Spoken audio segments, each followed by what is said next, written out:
Hi folks, and welcome to our video on the two modes of film analysis, poetics versus hermeneutics. The aim of this video is to talk about two very broad categories that we can use to help understand what it means to analyze film and analyze art. So if it was your task to analyze this sequence, which is a sequence from the film The Shining, in which the child Danny is riding his big wheel or his tricycle through the empty halls of the Overlook Hotel, how would you go about doing it?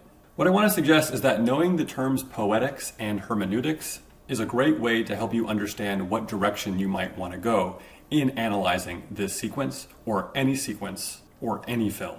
So what is poetics and hermeneutics? I'm taking this distinction primarily from a set of passages in a book called A Very Short Introduction to Literary Theory by literature scholar Jonathan Culler. So here's what he says. Poetics starts with attested meanings or effects and asks how they are achieved. What makes this passage in a novel seem ironic? What makes us sympathize with this particular character? Why is the ending of this poem ambiguous?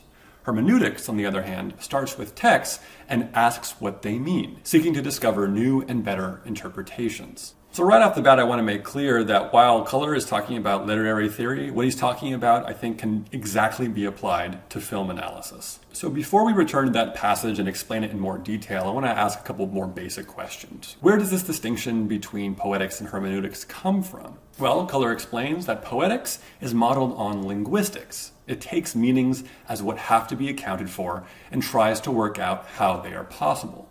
In other words, a linguist isn't trying to figure out what all the possible meanings of a sentence are. Rather, according to Culler, a linguist for the most part agrees that there is a typical agreed upon understanding to a given sentence within a cultural context, and instead spends all the time trying to understand how that meaning is able to be achieved and communicated given the complex structures of language. Hermeneutics comes from a different set of disciplines. It comes from the fields of law and religion, where people seek to interpret an authoritative legal or sacred text to decide how to act. In fact, one of the places in which you're going to see the word hermeneutics a lot is in biblical scholarship, because it's so important to the study of these sacred texts that we all have the text and we try to figure out what is meant by the text. We can clarify this distinction by simply looking at the root words of each of these terms. When you hear the word poetics, I don't want you to think of poetry and think this only applies to one particular art form. Rather, I want you to think of the Greek term poiesis, which means active making. So when you think of poetics and poiesis, think about an attention to the construction or the making of the thing. That's what a poetics is very interested in. How is this thing made? How are all those choices made to get to where it is? Think of those hands chiseling a piece of stone or clay, making micro decisions to form a recognizable human figure. And hermeneutics comes from the Greek term hermeneia and its derivatives, which simply means interpretation. With hermeneutics, think of digging. You want to dig beneath the surface of the text to get to something more real, more true, that might not be apparent upon a first glance. So taking all of this into account and trying to boil it down into its simplest terms, poetics involves a description of the artwork. In other words, how is it constructed to have this effect on the viewer? Whereas hermeneutics involves the interpretation of the artwork. In other words, what does this all mean? Once again, the primary difference is that with poetics, you start with the meaning, and you spend all of your time trying to figure out how that meaning was achieved. With hermeneutics, though, the goal is to discover a new meaning. You don't start with the attested meaning. The whole process of doing the analysis is to discover it. So let's put these two terms to work when we look at this sequence. If we're on the side of poetics, we might start with an asserted meaning or effect of this particular sequence. In other words, a poetics analysis might be answering a simple question like this. How is this sequence made to feel so creepy? If you've watched this film, The Shining, if you've watched these three sequences in which Danny is simply riding his tricycle through the empty halls of the Overlook Hotel, I hope you'd agree that there's something creepy about them. Saying that it's creepy is really not that interesting of an interpretation. It's rather matter of fact. So the goal of the poetics analysis is to show all the non-obvious ways in which the formal attributes of the sequence contribute to the feeling of creepiness. So what you might do in that poetic style analysis is to say this. The way the camera moves, unevenly following Danny and exhibiting a floating quality, provides a distinctly creepy impression that the camera is a ghostly presence following behind him, rather than a neutral viewpoint. If you want a longer, more involved version of what a poetics analysis of this sequence might look like, check out the video on Susan Sontag's Against Interpretation. So what about hermeneutics? Instead of starting with a particular feeling or meaning or effect, the goal of hermeneutics is to uncover a surprising meaning or effect. So the question itself does not presume that we're starting with that meaning. We're asking, what does this sequence mean or signify within the film as a whole? And frankly, it could be anything based on what you want to say about the film. And my example simply comes from one interpretation among many of this film, The Shining. It's from an essay called All Roads Lead to the Abject, The Monstrous Feminine and Gender Boundaries in Stanley Kubrick's The Shining. And this is how the author, Robert Kilker, invokes this sequence of Danny on the big wheel. He writes, "Whenever Danny pedals his tricycle or walks down the long network of hallways, he encounters the monstrous feminine. It seems that if you follow the cord long enough, eventually you will arrive at the mother. Twice he approaches room 237, and on his second trip he finds an unlocked door and then is attacked off-screen by the ulcerous woman. When taking Danny's experience of the monstrous feminine into account, one cannot dismiss these umbilical pathways as merely the projection of Jack's psychotic fears." So I'm not going to get too much into the background of what Kilker is trying to argue, but I just want to point to the kinds of moves, the kinds of rhetorical moves that he's making. The main thing that he's trying to say about these sequences of Danny riding on this big wheel is that he's making a metaphorical claim, that these long pathways can be analogized to an umbilical cord, which makes sense within the larger context of his analysis, which draws upon Freudian psychoanalytic film theory and the particular discourse of the monstrous feminine. Notice that he's not spending a whole lot of time looking at the minutiae of the way the sequence is put together, but he's rather translating one formal aspect of the sequence, the fact the hallways are long and meandering, into something else that's also long and meandering, an umbilical cord. And I think it's pretty clear that that metaphorical connection between one thing and another is in fact surprising. It's not intuitive, rather it's discovered in the act of interpretation. So who is primarily doing poetics in film studies? The major figures who are doing poetics and actually use that term to characterize what they do in scholarly texts are in fact David Bordwell and Kristin Thompson, the authors of the popular textbook Film Art. And while they don't really discuss what it means to do poetics versus hermeneutics in their textbook, they do in fact discuss them in other texts. So if you read Breaking the Glass Armor by Kristin Thompson, you'll get a lot of discussion of different analytical methodologies within the history of film and art in general. You'll get the same thing in text by Bordwell. And importantly, David Bordwell is known for using the term poetics throughout most of his work. More specifically, he uses a term that he calls historical poetics, and he characterizes a lot of the text that he writes within film studies as a quote-unquote historical poetics. He summarizes what that means in his essay, Historical Poetics of Cinema. He says, "A historical poetics of cinema produces knowledge in answer to two broad questions. Number one, what are the principles according to which films are constructed and by means of which they achieve particular effects? And number two, how and why have these principles arisen and changed in particular empirical circumstances?" So look at number one and notice that word construction once again, which goes back to the root word of poetics, which is poiesis, or creative making. Simply put, Bordwell wants to look at the details of how films are constructed and how they achieve particular effects. He's not interested in making super counterintuitive claims about the particular effects that films make. In fact, the effects that he claims films make are often pretty obvious. Films tell stories in interesting ways. They absorb our imagination, they hook our attention. What Bordwell is really interested in is how they do so and showing the complexity of how they do so. Where else can we see poetics within film studies and art interpretation? Well, one of the texts that I looked at on this channel, Susan Sontag's Against Interpretation, is more or less a screed against hermeneutics in favor of a poetics, even though she never really dwells on that term poetics.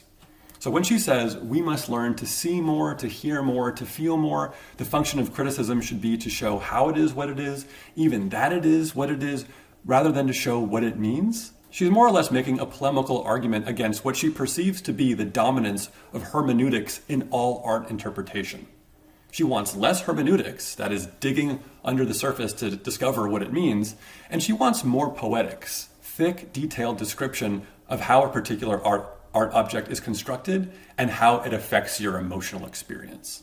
So if those are the poetics folks, who is primarily doing hermeneutics in film studies? So you'll find hermeneutics in a book like From Caligari to Hitler by film theorist Siegfried Kracauer, which is really interpreting the films of the Weimar era in German cinema and showing or discovering that in those films lay the seeds of a set of mental states that would lead to the Third Reich in Germany. He's not just describing how they're put together to, say, yield complex storytelling techniques. He wants to say that they reflect societal values. And he sort of wants to surprise the reader by discovering something that seems counterintuitive. You can also see hermeneutics in Cahiers du Cinema, the famous French film journal. Though it's important to note that Cahiers du Cinema was always changing from the 1950s to the 1960s to the 70s. And I would say that the high point of hermeneutics in Cahiers du Cinema was after 1968, when the journal took a very political turn. If you want a great example of complex hermeneutic reading in Cahiers du Cinema, check out the famous essay on the John Ford film, Young Mr. Lincoln. We also might see hermeneutics in the work of philosopher Stanley Cavell, especially his book Pursuits of Happiness, the Hollywood comedy of remarriage. The book is made up of about 5 or 6 individual essays on films from the 1930s and 40s, and it's safe to say that the style of interpretation is extracting meaning from those films. He's not just describing how they're structured, he's making a lot of big, surprising claims about how those films often instantiate particular lessons from the history of Western philosophy. One of the more recognizable schools of hermeneutics that you might find in film analysis and literary analysis is what can broadly be called the hermeneutics of suspicion. So Culler writes, what are commonly seen as schools of literary criticism or theoretical approaches to literature are, from the point of hermeneutics, dispositions to give particular kinds of answers to the question of what a work is ultimately about. The class struggle, for Marxism, Oedipal conflict, for psychoanalysis, the asymmetry of gender relations, for feminism, the occlusion of imperialism, for post-colonial theory. So each of these schools of thought is equally influential in film analysis as it is in literary analysis. And it's often the case that when these schools of thought are used as a lens through which to analyze a particular work, be it a poem, a novel, or a film, we can call that reading a hermeneutic one. Because often the goal of these particular schools of thought is to show how an art object works, and more importantly, what it means, even if those works are not ostensibly about class struggle, Oedipal conflict, gender relations, or imperialism. In fact, it's fairly common to apply these schools of thought in order to expose the artwork in what we might call a symptomatic reading. Culler continues, accounts of hermeneutics frequently distinguish a hermeneutics of recovery, which seeks to reconstruct the original context of production, the circumstances and intentions of the author and the meanings a text might have had for its original readers, from a hermeneutics of suspicion, which seeks to expose the unexamined assumptions on which a text may rely, political, sexual, philosophical, linguistic. I think we can safely use the phrase hermeneutics of suspicion to describe these modes of thought, Marxist, Freudian, feminist, post-colonial, because it is often the case that when we apply these schools of thought, we are revealing the ways in which a text works, even when the text doesn't seem to know it, or the authors of the text didn't seem to try to communicate those meanings. This is why hermeneutics of suspicion is closely aligned with the broader category of symptomatic reading or symptomatic analysis. To be clear, the term hermeneutics of suspicion was not originally used to describe schools of analysis of artworks, but was used to describe 3 major thinkers that were influential in the 19th and 20th centuries, namely Karl Marx, Sigmund Freud, and Friedrich Nietzsche. But now it's fairly common to use that term, hermeneutics of suspicion, to apply to particular modes of reading texts. So as a way to kind of get away from academia for a moment and get into more popular criticism, who is primarily doing poetics and hermeneutics on, say, YouTube as a platform? Well, if you want to see a good example of poetics in action, check out the channel Every Frame a Painting by Tony Zhou. This is a really popular film analysis channel that's no longer uploading new content, but if you're familiar with these videos, you'll get the impression that the aim of the channel is primarily to show the details of how things are constructed to create effective audiovisual storytelling in the medium of film. When you have multiple actors in a shot, it's important to have some variation. If the audience doesn't need to look at a character right now, turn him around. Notice how by doing this, you're creating contrast. The 3 cops on the right face each other, while Detective Seo looks elsewhere. Sometimes you will get hermeneutic articulations of themes. But why do this in one shot?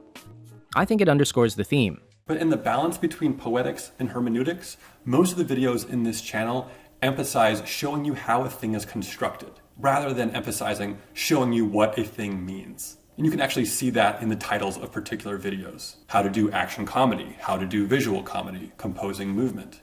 A lot of these videos are showing you how particular filmmakers manipulate the image and manipulate sound in order to do things that are often regarded as successful filmmaking practices, guiding audiences' attention, telling a story visually, using the frame in sophisticated ways.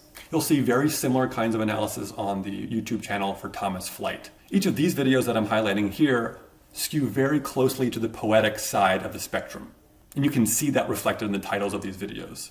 In the video, Why Andor Feels So Real, you can analogize this to our question, why is that scene in The Shining so creepy? It starts with realism as the presumed meaning or effect of the TV show Andor, and then spends all of the video showing how realism is achieved through these very specific choices. But I think this approach of grounding the visual effects in Andor within real-world physicality and locations plays a big role in why the show feels so real and lived in.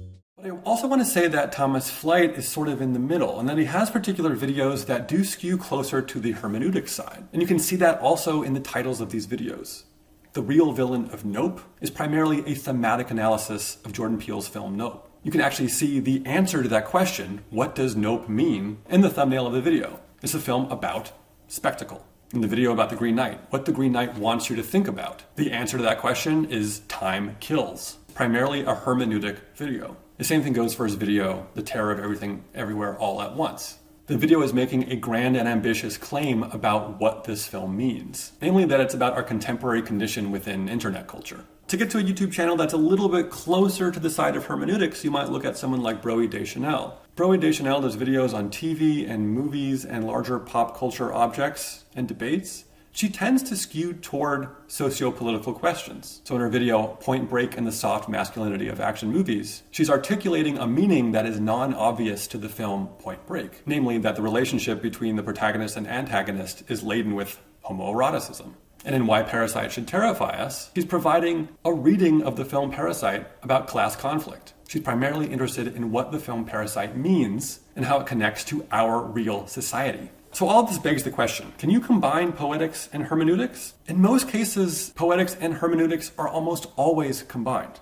Culler says, works of literary criticism often combine poetics and hermeneutics, asking how a particular effect is achieved or why an ending seems right, both matters of poetics, but also asking what a particular line means and what a poem tells us about the human condition, hermeneutics. Those two aims often will occur within the same work. But Culler's point is to get us to see that those two aims, even though they often coexist within the same work, are in fact very different. He continues, but the two projects are in principle quite distinct, with different goals and different kinds of evidence. Taking meanings or effects as the point of departure, poetics, is fundamentally different from seeking to discover meanings, hermeneutics.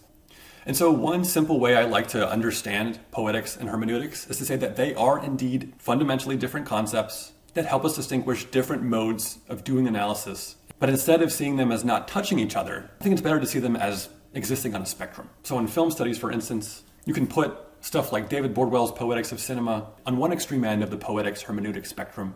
And you can put hermeneutics of suspicion works like post-68 Cahiers du Cinema on the other end of the spectrum. But an example of something that kind of rests nicely in the middle, or maybe a little bit left of middle, is something like critic Victor Perkins' analyses of film, which you can find in articles he wrote for the mid-century film magazine Movie, or you can find in his book of analysis, criticism, and film theory, Film as Film. Perkins and his colleagues at the journal Movie in the UK were doing a kind of film analysis that was a wonderful balance between a very close attention to the ways in which films were made, but which always tried to say that those particular formal choices were tied to themes and meanings in those films. Instead of cashing out the meaning of doing film analysis with, say, understanding the history of film better, like you might get in a David Bordwell, Perkins was really interested in what that film means, how it reflects upon the human condition, and how it tells us something about the uniqueness of film as an art form.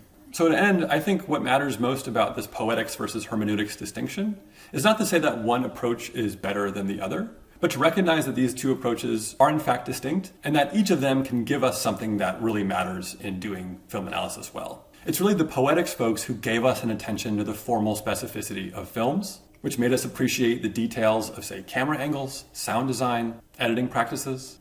But it's the hermeneutics folks who ask the larger question of how films and artworks relate to the society we live in. In other words, they help us answer the bigger question, why does this film matter?